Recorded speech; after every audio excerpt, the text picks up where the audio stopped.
Hi అండి, అందరికీ నమస్కారం.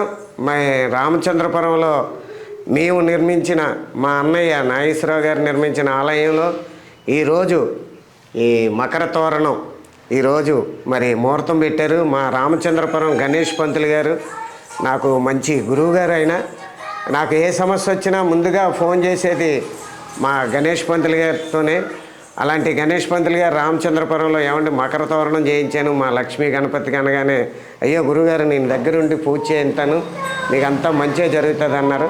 మరి ఆ లక్ష్మీ గణపతి దయ వల్ల ఈ రోజున నా భార్య బిడ్డలతో ఈ రోజున మరి ఆ మకర తోరణం పెట్టించాను. మా గురువుగారు చేతుల మీదుగా ఈ పూజా కార్యక్రమం జరిగింది.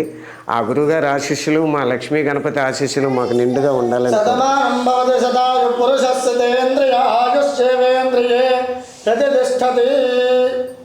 రామచంద్రపురం పట్టణంలో చాలా పురాతనమైనటువంటి ఆలయంగా, ఉత్తరవాహినిగా అంటే సాక్షాత్తు గోదావరి సమానమైనటువంటి ఆ యొక్క కాలువ ఈ పక్క నుంచే ప్రవహించడం, అది కూడా చాలా ఉత్కృష్టంగా ఈశాన్యానికి ప్రవాహం జరుగుతూ ఉండడం. దాంతోపాటుగా ఈ లక్ష్మీ గణపతి అంటే మనకి 64 మంది గణపతులు ఉన్నారు విడివిడిగా. అందులో ప్రత్యేకమైనటువంటి గణపతి లక్ష్మీ గణపతి. మనకి ఆ స్వామివారి యొక్క తొడ మీద కూర్చున్నటువంటి గణపతి ఈ యొక్క రామచంద్రపురం పట్టణంలోనే చాలా అరుదు. మనం ఎక్కడ చూసినా విడిగా లక్ష్మీదేవి లేకపోతే వినాయకుడు ఉంటాడు.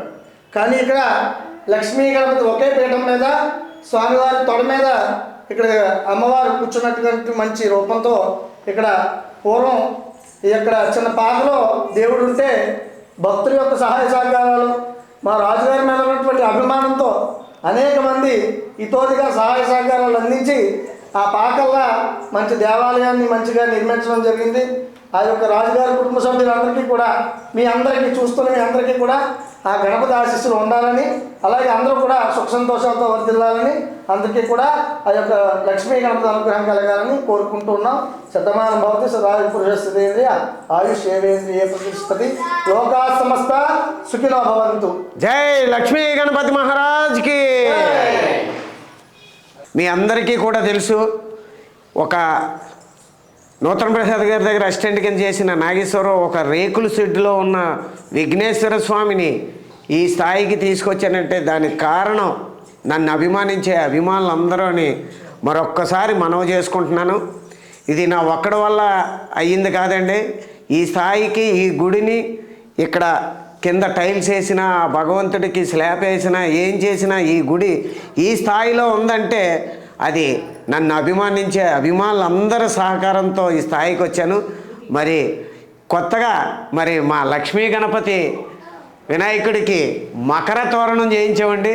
మరి అందరూ కూడా అభిమానులు, నన్ను ప్రేమించే అభిమానులు, నా అనేవాళ్ళు ఇచ్చిన సహకారంతో ఈ రోజున ఈ మకర తోరణం నా కుటుంబ సభ్యులతో, నా అల్లుడు, నా చిన్నల్లుడు, మా అబ్బాయి, మా మిస్సెస్, నా మనవరాళ్ళు అందరితో పూజ చేసి ఈ రోజున ఈ మకర తోరణాన్ని లక్ష్మీ గణపతికి పెట్టడం అనేది నాకు పూర్వజన్మ సుకృతం కింద భావిస్తున్నాను. ఎందుకంటే ఇది నా ఒక్కడి వల్ల అయిన పని కాదు, నా అభిమానుల సహకారం. అలాగే రైజింగ్ రాజు యూట్యూబ్లో మరి మా లక్ష్మీ గణపతి గురించి పెడుతున్నాను. ఇప్పటి వరకు నన్ను అభిమానించిన అభిమానులందరూ నన్ను సపోర్ట్ చేసి, లైక్ చేసి, సబ్స్క్రైబ్ చేసి నన్ను సపోర్ట్ చేస్తారని మనస్ఫూర్తిగా కోరుకుంటూ మీ జబర్దస్త్ రైజింగ్ రాజ్.